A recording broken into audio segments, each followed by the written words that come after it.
السلام عليكم ورحمة الله وبركاته.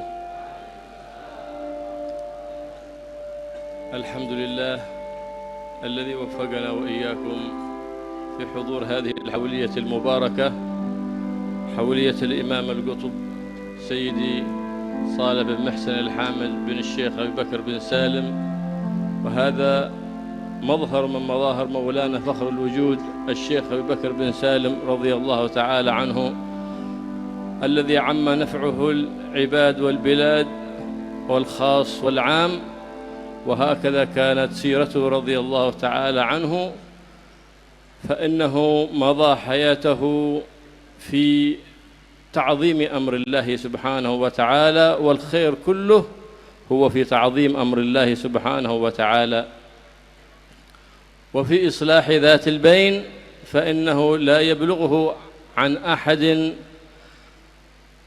أنه بينه وبين أخيه شحنة أو بغضاء إلا وذهب وقصده، ولا يرجع إلا وقد تم مقصوده من إصلاح ذات البين. فالخير كله جمعا يكمن في تعظيم ما عظم الله سبحانه وتعالى وإصلاح ذات البين، وقد مضى حياته على هذا الديدن، فإنه عظم ما عظمه الله سبحانه وتعالى، ودعا إلى تعظيم ما عظم الله سبحانه وتعالى. وأعظم شيء من شعائر الله سبحانه وتعالى هو حبيبنا محمد صلى الله عليه وآله وسلم وآل بيته وصحابته، فهذا أمرنا بتعظيمهم، ومن عظمهم فقد عظم الله سبحانه وتعالى. بسم الله الرحمن الرحيم. الحمد لله رب العالمين. اللهم صل وسلم على سيدنا محمد وعلى آل سيدنا Muhammad. Syekh Al-Habib Abdullah Al-Muhdar di dalam ceramahnya menyampaikan, alhamdulillah pada pagi hari ini kita bisa berkumpul di tempat ini untuk menghadiri haul seorang wali Allah, Al-Habib Saleh bin Muhsin Al-Hamid, yang mana kebesaran daripada Al-Habib Saleh bin Muhsin Al-Hamid ini merupakan salah satu bentuk daripada kebesaran Syekh Abu Bakar bin Salim radhiyallahu taala anhum wa ardahum. Syekh Abu Bakar bin Salim adalah seorang sosok yang mana seumur hidupnya beliau gunakan untuk mengagungkan perkara Allah Subhanahu wa taala. Seumur hidupnya beliau gunakan untuk memperbaiki hubungan di antara hamba-hamba Allah Subhanahu wa taala.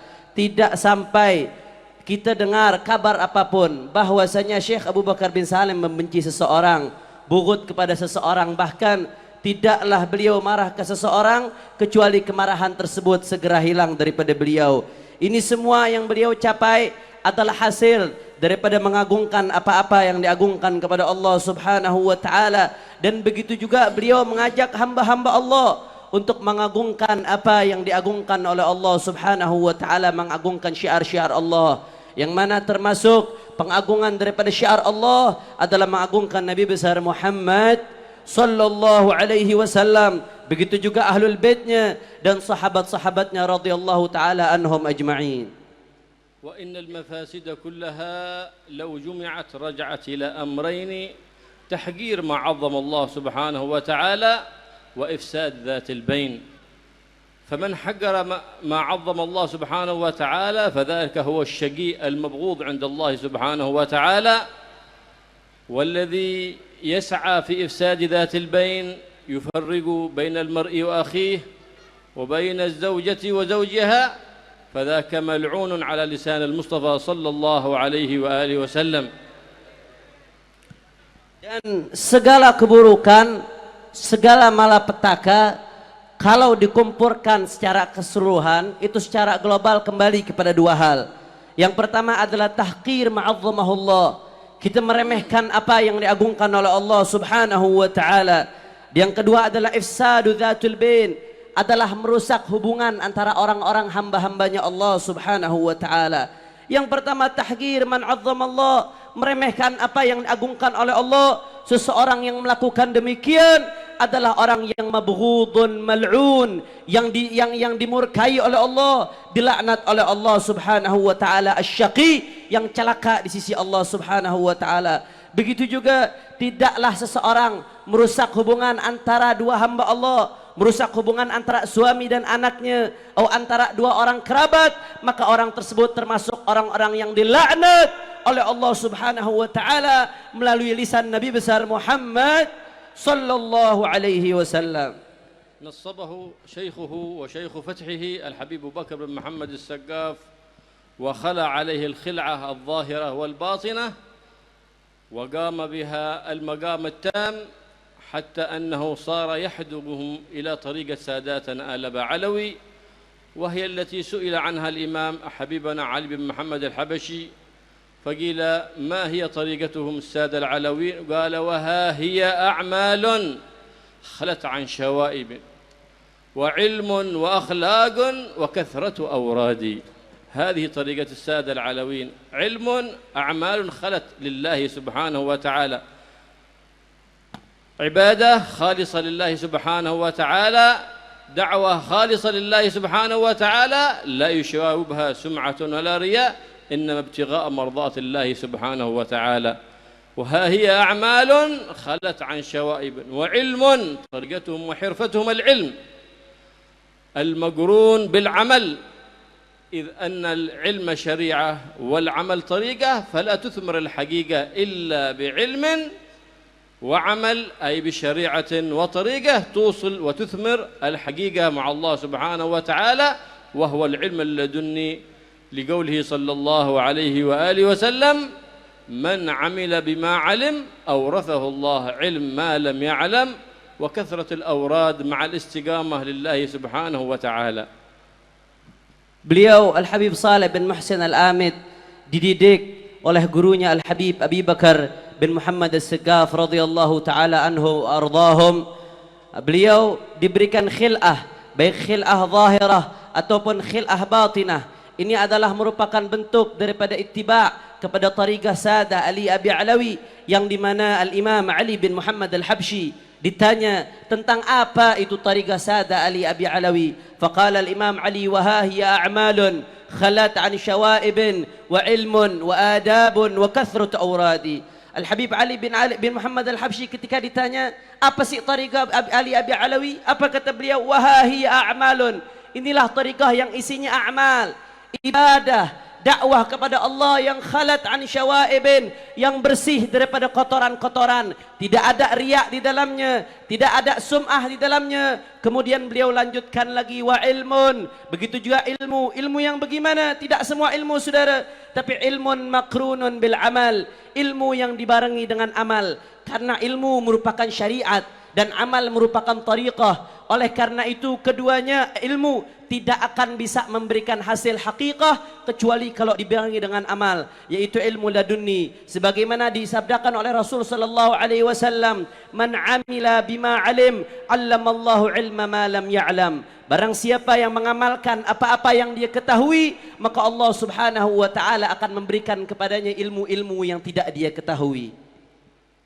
هكذا طريقتهم رضي الله تعالى عنهم، فاقوا الأولين والآخرين، إنما بمشيهم على نهج أسلافهم الصالحين رضي الله تعالى عنهم.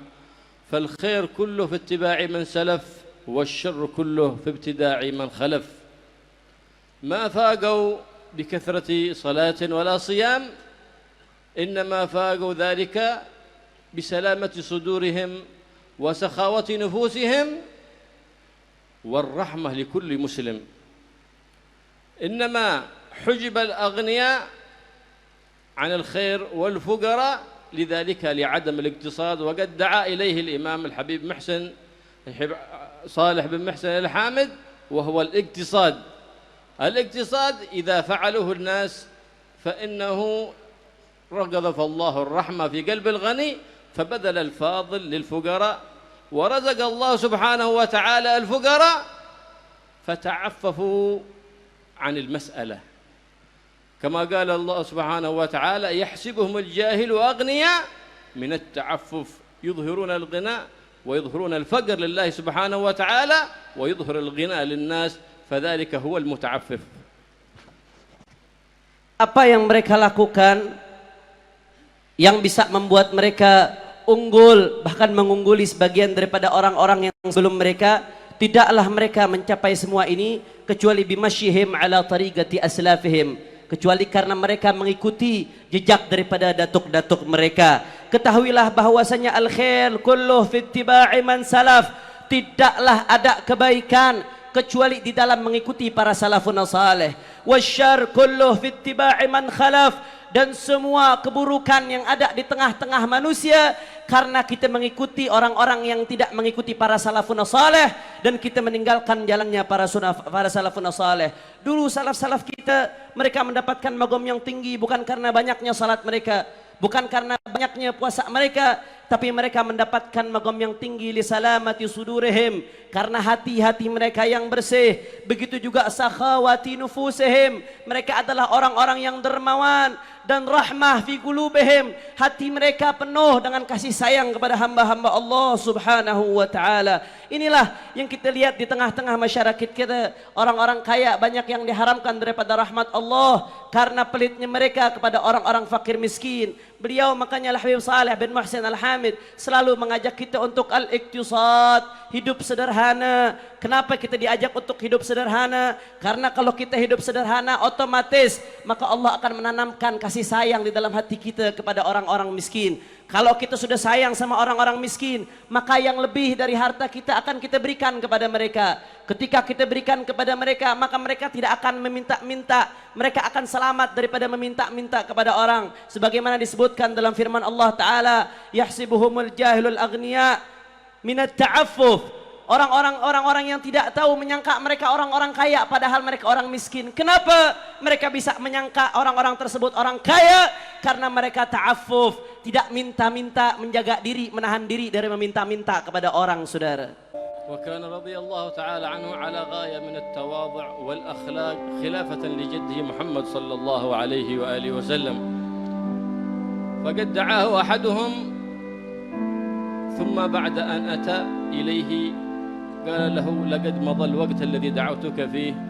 فرجع سيدنا الحبيب صالح وقال لمن معه نرجع مرة أخرى، فقال لقد أساء الأدب معك. فقال ألم تقرأ قوله سبحانه وتعالى فإذا قيل لكم ارجعوا فارجعوا هو أزكى لكم. هكذا رضي الله تعالى عنه في غاية من الأخلاق. لكن إذا أضيع حق الله لم يقم أحد لغضبه رضي الله تعالى عنه خلافة لجده محمد صلى الله عليه وآله وسلم. فإنه بلغه عن أحد متقاطع مع والدته فقصده لبيته ونصحه باللين، فقال له إن لي تعذر بأعذار، وقال أنا أعرف العلم وأنا طلبت العلم وأنا كذا وكذا. قال له أقول لك قم فإنه في صالحك في دينك ودنياك، وقم واطلب العفو من المسامحة من والدتك. فتعذر وأبى، فلما استعمل معه وسائل اللين حتى أنه استعمل الغلظة معه، أقول لك إن لم تقم إلى والدتك إلا لم تغرب عليك الشمس إلا وقد مت. فخاف ذلك الرجل وقام إلى والدته فتعانق وعانقته وبكت وبكى، وكان ذلك سعادة له في الدنيا والآخرة. عندما مرض بعد ذلك ب20 يوم وكانت وفاته في ذلك المرض، فكانت سعادته على يد هذا الإمام رضي الله تعالى عنه. جعلهم الله رحمة ومظهر للرحمة في هذه الدنيا خلافة لجدهم محمد صلى الله عليه وآله وسلم رحمة الدنيا والآخرة. Beliau Al-Habib Saleh bin Muhsin Al-Hamid adalah orang yang tawadhu'nya luar biasa, akhlaknya luar biasa. Pernah pada suatu hari beliau diundang oleh seseorang. Ketika diundang oleh orang tersebut, waktunya habis, beliau bilang sama Habib Saleh bin Muhsin Al-Hamid, sekarang waktunya sudah habis, silahkan Anda boleh pulang. Ini orang yang dengar marah, ini kok kurang ajar sama Habib Saleh bin Muhsin. Habib Saleh bin Muhsin disuruh pulang. Apa kata Habib Saleh bin Muhsin? Enggak apa-apa. Bukankah Allah Subhanahu wa taala berfirman dalam Al-Qur'an yang artinya adalah apabila kalian diperintahkan untuk pulang maka pulanglah, itu lebih baik bagi kalian. Allah, luar biasa, ini merupakan akhlak daripada Sayyidina Al-Habib Saleh bin Muhsin Al-Hamid. Akan tetapi meskipun beliau penuh kelembutan, meskipun akhlak beliau luar biasa indah, saudara, tapi idza udi'a haqqullah lam yaqum ahadun bi ghadabih. kalau urusan hak-hak Allah, kalau sudah dilakukan kemungkaran, tidak ada satupun yang bisa menahan kemarahan Al-Habib Saleh bin Muhsin Al-Hamid. Bahkan diceritakan pernah ada suatu hari ada seorang anak yang memutuskan tali silaturahmi dengan ibunya, saudara. Al-Habib Saleh bin Muhsin Al-Hamid mendengar kejadian tersebut, beliau datang kepada anak tadi, dia nasihati pelan-pelan. Coba engkau dekati ibumu, minta maaf kepadanya. Jangan sampai kau memutuskan tali silaturahmi dengan ibumu. Ibumu adalah kunci kebahagiaanmu di dunia dan akhirat. Akhirnya ini orang banyak cari alasan. Ya Habib, saya ini belajar ilmu. Saya ini talibul ilm. Saya tahu hukum-hukum. Beliau terus mencari alasan. Habib Saleh bin Muhsin Al-Hamid menasihati pelan-pelan, saudara. Enggak didengar, cari alasan. Akhirnya mendengar perlakuan yang seperti itu, tidak mau minta maaf kepada ibunya. Al-Habib Saleh bin Muhsin Al-Hamid marah, saudara. Ketika beliau marah, apa beliau katakan? Kau minta maaf kepada ibumu. Kalau kau tidak mau minta maaf kepada ibumu, maka saksikanlah, tidaklah matahari terbenam kecuali engkau akan mati. Mendengar hal tersebut, ini orang takut, saudara. Takut luar biasa. Ini doa wali Allah mustajab. Ketika mendengar doa tersebut, ini orang langsung takut dan minta maaf kepada ibunya. Di situ dia peluk ibunya, di situ dia minta maaf kepada ibunya. Dia menangis dan ibunya menangis, dan alhamdulillah akhirnya kebahagiaan dua orang ini di tangan Al-Habib Saleh bin Muhsin Al-Hamid radhiyallahu anhu wa ardah. Begitulah beliau menjadi rahmat daripada semesta alam, menjadi rahmat daripada umat manusia, khilafatan li jaddih, sebagaimana penerus daripada kakeknya Nabi besar Muhammad sallallahu alaihi wa ala alihi wa sahbihi wasallam. وكان رضي الله تعالى عنه مهتم بالدعاء بإمام صالح لأمر المسلمين يحفظهم ويدفع عنهم كل أذى وكل بلاء، كما قال سيدنا الإمام الفضيل بن عياض: لو كانت لي دعوة مستجابة لجعلتها للإمام أن الله يجعل لهذه الأمة إماما صالحا ينقذهم من المعصية إلى الطاعة، من الضلالة إلى الهدى، ومن البدعة إلى السنة. هذا هو الإمام الصالح، فينبغي لكل مسلم أن يكون له مساهمة في ذلك. بماذا؟ بالدعاء في جوف الليل. إذا قام آخر الليل توحد مع مولاه، لأن في كل ليلة ساعة إجابة مع المولى سبحانه وتعالى، أبهمها المولى سبحانه وتعالى لقوله صلى الله عليه وسلم: إن الله سبحانه وتعالى ينزل أمره ومناديه: هل من مستغفر، هل من تائب، هل من طالب حاجة فأنيله المطالب. في كل ليلة، فكل إنسان ينبغي له أن يجتهد في هذا الأمر. هنا يعترف الذي يهتم بأمر المسلمين والذي لا يهتم بأمر المسلمين، هو الذي يقوم في آخر الليل ويدعو لإخوانه المسلمين. لهذا قالوا في آخر الزمان، قال بعض الصالحين: أن من أتى بهذا الذكر 10 مرات صباحا ومساء أعطي أجر مجاهد في سبيل الله سبحانه وتعالى. أصلح الله أمور المسلمين، صرف الله شر المؤذين.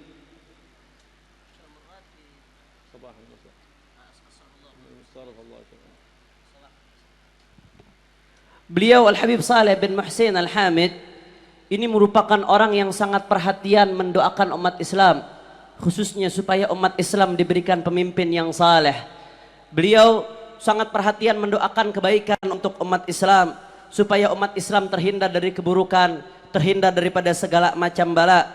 Disebutkan sebagaimana disebutkan bahwasanya Fudail bin Iyad itu mengatakan, "Lau kanat li da'wah mustajabah," kalau Allah menganugerahkan kepadaku satu doa yang pasti dikabulkan oleh Allah, maka niscaya aku akan menggunakan doa tersebut untuk minta kepada Allah supaya umat Islam diberikan pemimpin yang saleh, pemimpin yang bisa mengajak mereka dari keburukan kepada kebaikan, pemimpin yang bisa mengajak mereka dari kemaksiatan kepada ketaatan. Itu yang dikatakan oleh Fudail bin Iyad. Begitu juga Al-Habib Saleh bin Muhsin Al-Hamid, beliau sangat perhatian terhadap doa kepada umat Islam, sehingga kerap kali beliau mendoakan supaya umat Islam mendapat pemimpin yang saleh, pemimpin yang bertakwa kepada Allah Subhanahu wa taala. Oleh karena itu, beliau di sini mengingatkan kepada kita semua, sehendaknya kita semua punya bagian di dalam mendoakan umat Islam agar diberikan pemimpin yang saleh, agar diberikan keadaan yang baik, khususnya di sepertiga malam terakhir. Ini doa sangat mustajab karena Allah Subhanahu wa taala dalam hadis qudsinya sebagaimana disebutkan dari Rasul sallallahu alaihi wasallam bahwasanya di sepertiga malam terakhir itu rahmat Allah Subhanahu wa taala turun kepada hamba-hambanya. Di situ dikatakan barang siapa yang pengen memohon ampunan mintalah maka Allah akan ampuni. Barang siapa yang ingin meminta hajat maka mintalah Allah akan berikan hajatnya. Barang siapa yang ingin meminta sesuatu maka mintalah Allah akan berikan sesuatu tersebut. Makanya jangan sampai kita lalai dari hal tersebut.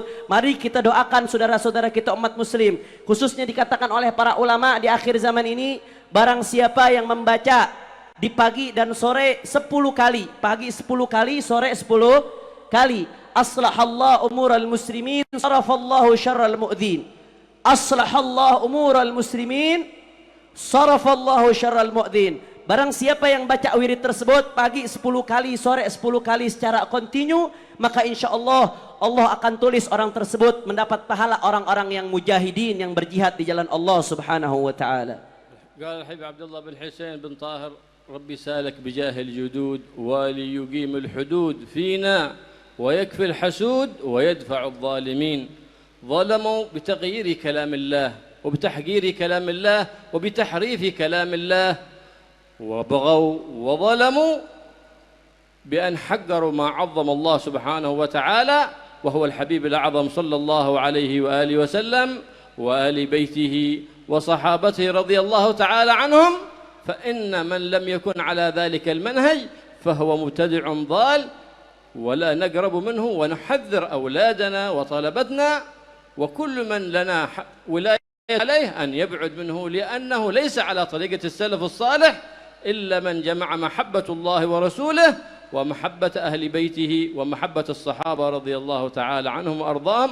فالله يسلك بنا وبكم طريقتهم وينهجنا مناهجهم ويجعلنا وإياكم من الذائرين على دربهم، وحين ربنا وإياكم حياة طيبة ويحجبنا عما يؤذينا في ديننا ودنيانا، وينصرنا على من ظلمنا وبغى علينا يا رب العالمين، ولا يصرفنا من هذا المجلس المبارك إلا بذنوب مغفورة وحاجات مقضية، حاجات الدنيا بالميسرة وحاجات الآخرة بالمغفرة، ويصلح أمة سيدنا مولانا محمد ويرحم أمة سيدنا مولانا محمد ويفرج عن أمته سيدنا مولانا محمد، ويصلح آل بيت النبي محمد صلى الله عليه وآله وسلم ويصلح بهم ويصلح ما بينهم. آمين اللهم آمين. ولا ننصرف من هذا المجلس المبارك إلا بتوبة نصوحة، اللهم تزكينا بها جسما وقلبا وقالبا وروحا يا رب العالمين. اللهم اكشف الغمة والكربة عن هذه الأمة، اللهم اكشف الغمة والكربة عن هذه الأمة، اللهم اكشف الغمة والكربة عن هذه الأمة يا رب العالمين. اللهم فرج القريب، اللهم صدرك الجميل، اللهم عوائدك الحسن الجميلة. آمين. يا قديم الإحسان إحسانك القديم، يا دائم المعروف معروفك الدائم،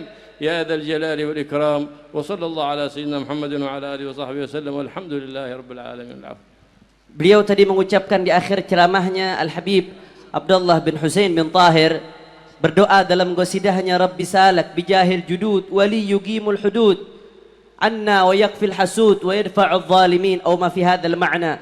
Beliau mengucapkan Allah meminta kepada Allah Subhanahu wa taala supaya diberi pemimpin yang bagaimana berkat para salafun salih. Mudah-mudahan kita diberi pemimpin yang bagaimana, pemimpin yang bisa menegakkan had-had syariat Allah Subhanahu wa taala dan yang bisa menghindarkan kita dari orang-orang hasud, menghindarkan kita dari orang-orang zalim. Bagaimana maksudnya orang yang zalim? Orang zalim orang yang yuharrifuna kitab Allah, merubah-rubah, mendistorsi kitab Allah Subhanahu wa taala, kemudian meremehkan apa yang diagungkan oleh Rasul sallallahu Allah Subhanahu wa taala, meremehkan Allah, meremehkan Rasulullah, meremehkan sahabat, meremehkan ahlul bait. Barang siapa yang tidak mencintai mereka-mereka yang kita sebutkan tadi, maka mereka adalah orang yang keluar daripada jalan salafun salih.